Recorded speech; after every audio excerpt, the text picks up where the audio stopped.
Picture this. You wake up tomorrow morning to discover that overnight, artificial intelligence has crossed some invisible threshold.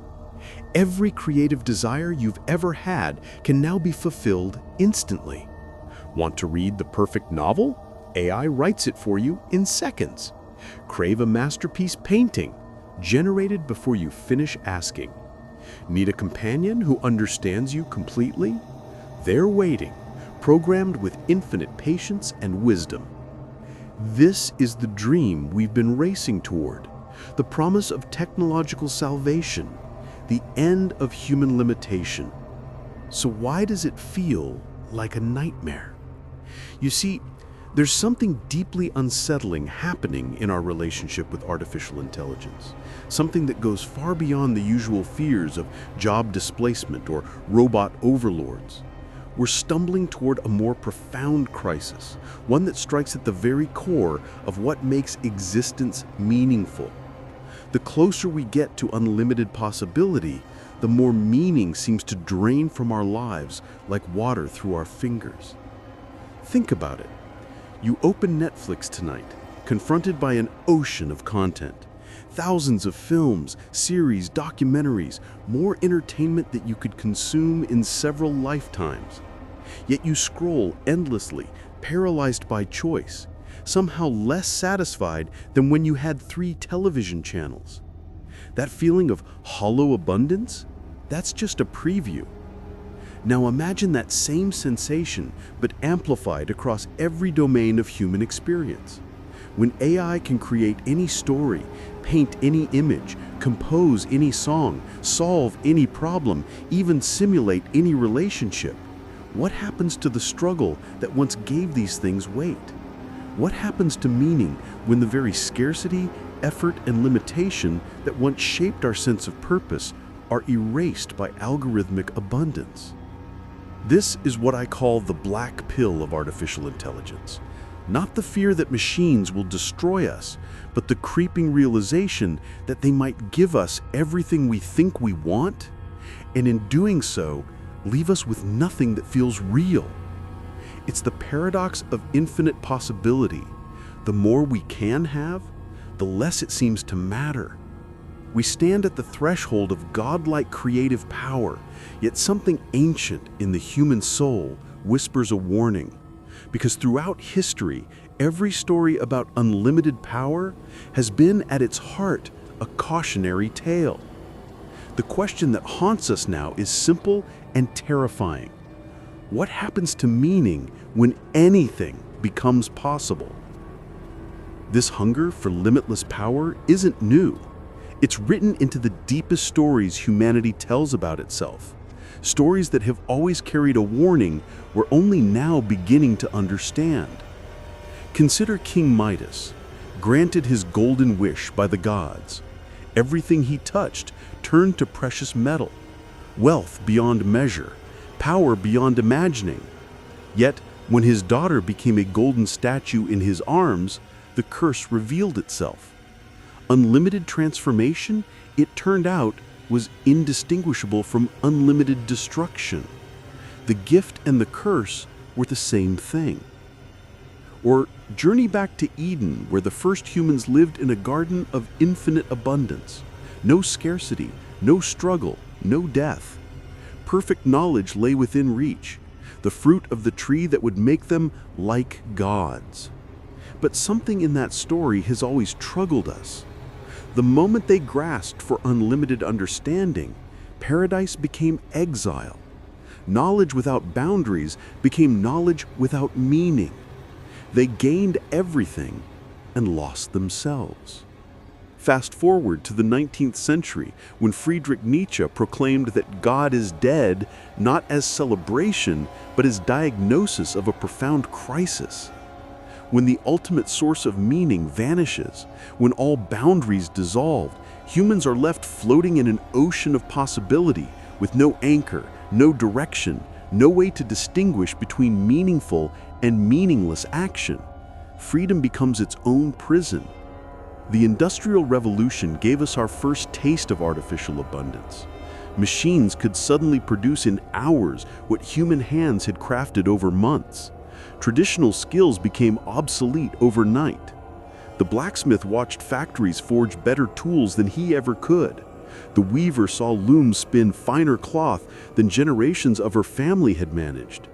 Mass production brought prosperity, yes, but it also brought the first whispers of what we now recognize as technological displacement of human meaning.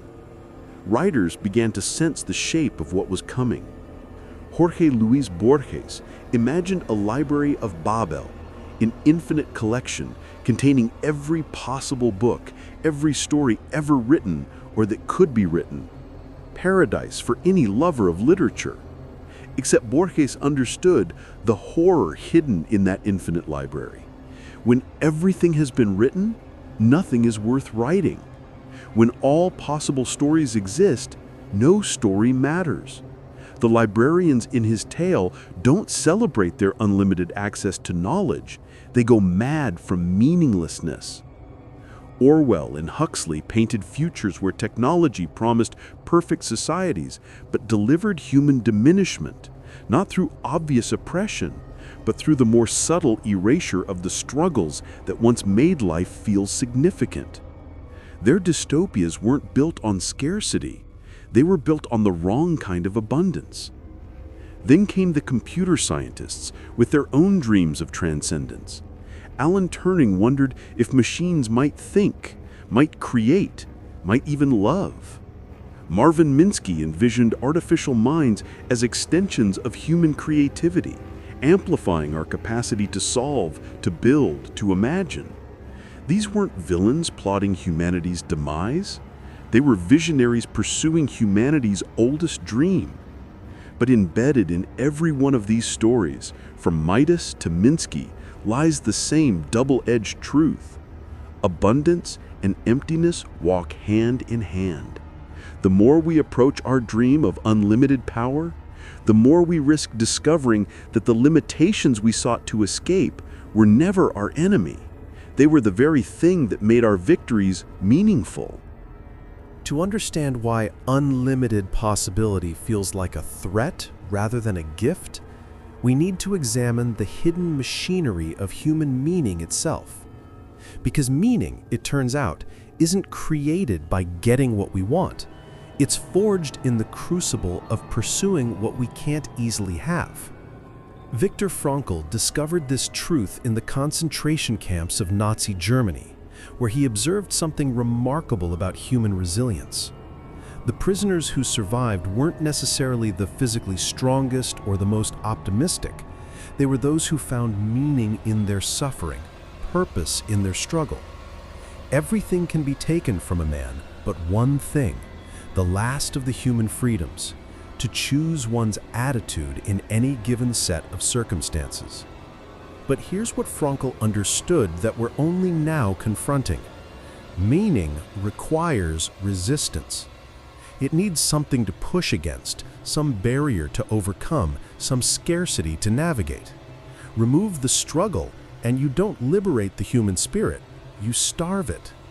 This isn't philosophical speculation, it's psychological reality. Scientists call it the hedonic treadmill. Our baseline happiness quickly adapts to whatever level of pleasure or comfort we achieve. The lottery winner and the accident victim return to similar levels of life satisfaction within a year of their dramatic change in circumstances. Pleasure without purpose, abundance without effort, fades into emotional numbness. Consider choice paralysis, now documented in countless studies. When shoppers face 3 jam options, they make decisions easily. Confront them with 24 varieties, and they become paralyzed, often leaving without buying anything at all. Too much possibility doesn't enhance freedom, it destroys the capacity to choose meaningfully. Jean-Paul Sartre captured this paradox in his famous declaration that man is condemned to be free. Without external constraints, without traditions or authorities, or even physical limitations to provide structure, the burden of choice becomes crushing. We need boundaries not as limitations, but as the framework within which meaningful action becomes possible. Think about games for a moment. What makes a game satisfying? Not unlimited power. That's what cheat codes are for, and we all know how quickly they drain the fun from any experience. A great game provides just enough resistance, just enough challenge to make victory feel earned. The mountain climber doesn't hire a helicopter to drop her on the summit because she understands intuitively that the view means nothing without the climb. Now imagine artificial intelligence as the ultimate cheat code for human existence. Want to create art? AI generates it instantly. Need to solve complex problems? AI has the answers. Crave deep conversation? AI companions provide unlimited patience and insight. Want to feel loved? AI can simulate affection with perfect accuracy. But here's the existential trap. When love can be programmed, when art requires no skill, when wisdom demands no experience, when relationships need no reciprocity, what remains of the human journey that once gave these things their weight? We risk becoming tourists in our own lives, observers of experiences we never earned, consumers of meanings we never created.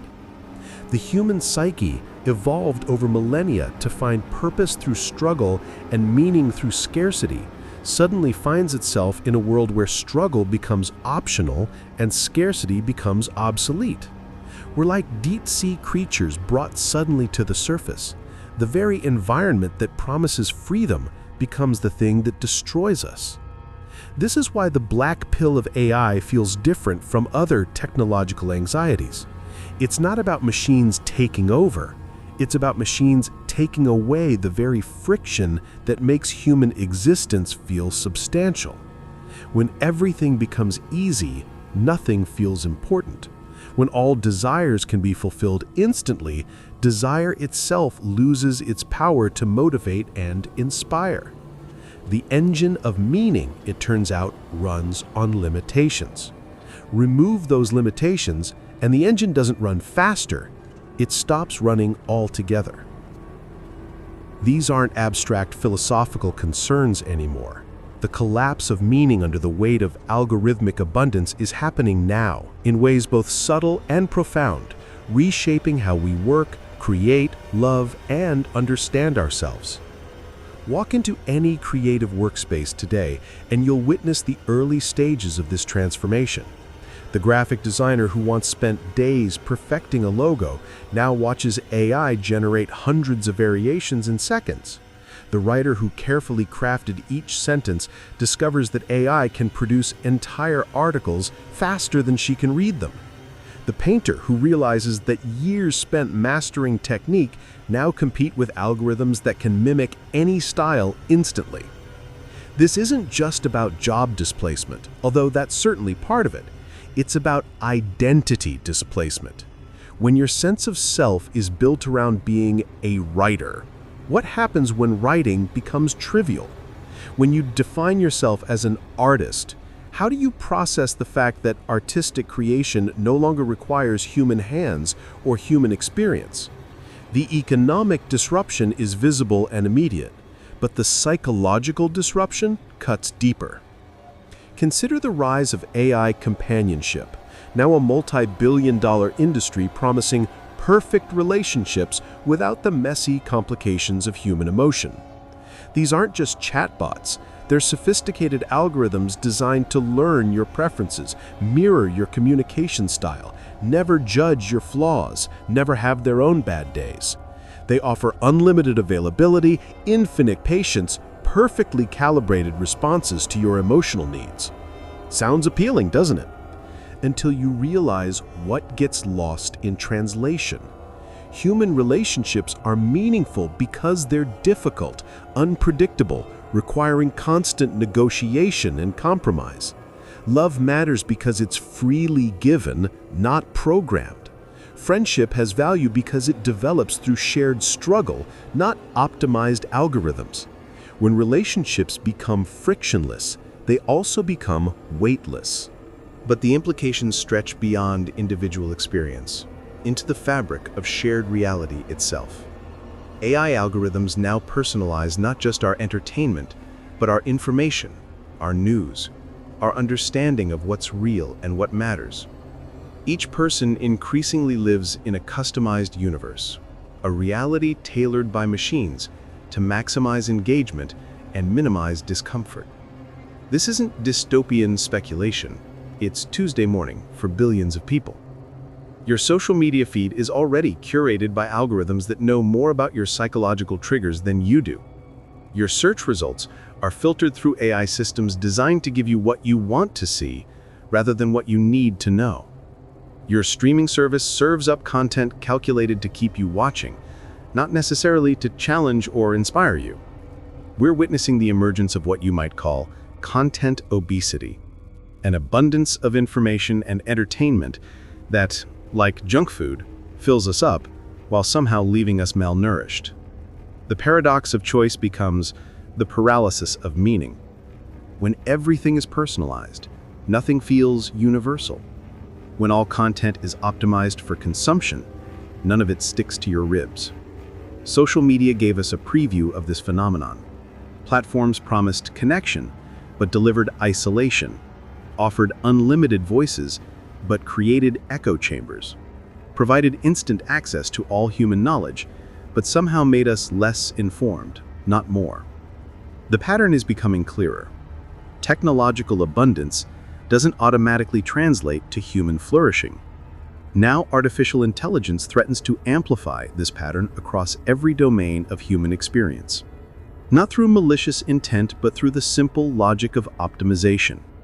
AI systems are designed to give us what we want, when we want it, as efficiently as possible.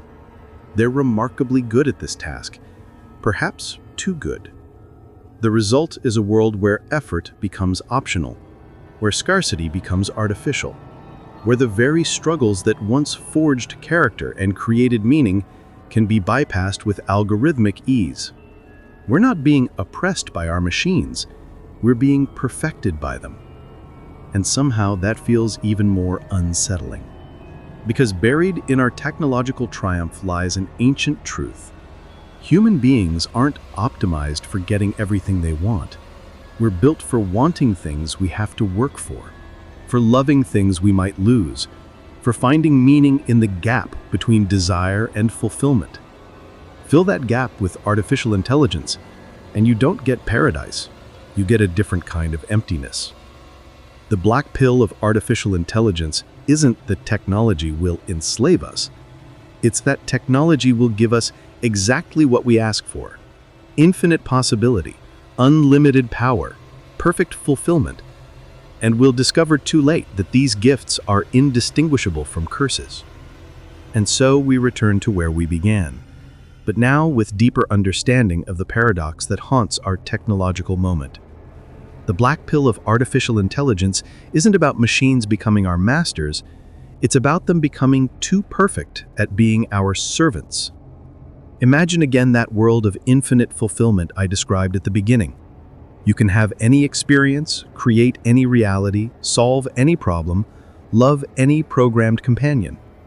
The question that seemed abstract then should now feel visceral. Why does unlimited possibility leave us feeling so empty?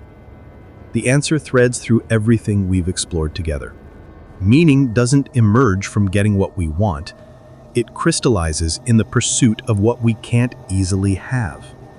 Purpose isn't found in the destination, it's forged on the journey. Value isn't inherent in objects or experiences, it's created through the scarcity, struggle, and limitation that make achievement feel significant.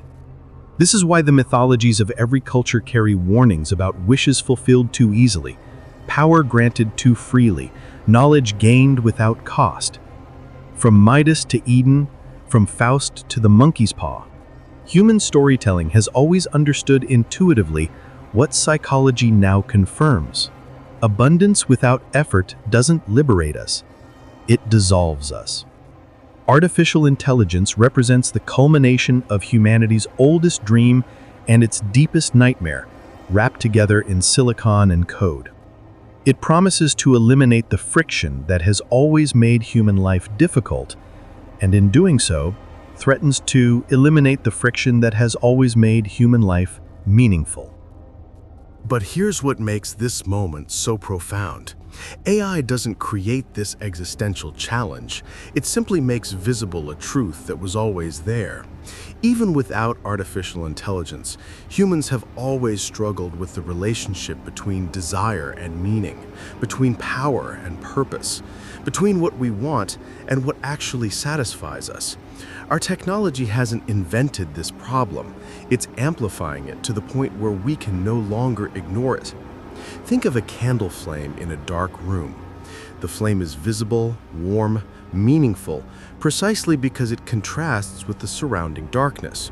Place that same flame in a room flooded with artificial light, and it disappears, not because it has changed, but because its context has been transformed. The flame still burns, but it no longer matters. We are that flame. Our struggles, our achievements, our relationships, our creations, they glowed with meaning against the backdrop of limitation, scarcity, difficulty. Artificial intelligence threatens to flood our world with such perfect light that our human flames become invisible, irrelevant, forgotten. Yet perhaps there's something hopeful hidden in this recognition.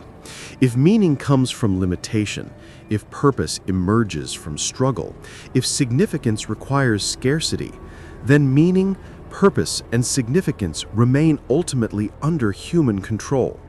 AI can give us unlimited creative power, but it cannot force us to use it. Technology can eliminate external constraints, but it cannot prevent us from creating internal ones. The question that will define our species in the age of artificial intelligence isn't whether we can build machines that surpass human capability. We're already doing that. The question is whether we can resist the siren song of algorithmic ease long enough to preserve the very struggles that make us human. If AI gives us a world where nothing pushes back against our desires, where no effort is required for achievement, where all relationships are optimized and all creativity is automated, will we have the wisdom to push back against that world? Will we choose difficulty when ease is available? Will we embrace limitation when infinite possibility beckons? Or will we dissolve into the infinite mirror we've built, becoming tourists in our own existence, consumers of meanings we never created, living in a perfectly optimized reality that somehow feels perfectly empty? The black pill of artificial intelligence isn't a prediction, it's a choice. Every day, in small ways and large ones, we decide whether to let our machines carry more of the load that once made us strong. We choose whether to accept algorithmic answers or insist on human questions. We determine whether to embrace artificial abundance or fight for meaningful scarcity. The technology will do what we design it to do. The question is, do we still remember what it means to be human when being human becomes optional? That choice, at least, remains ours. For now.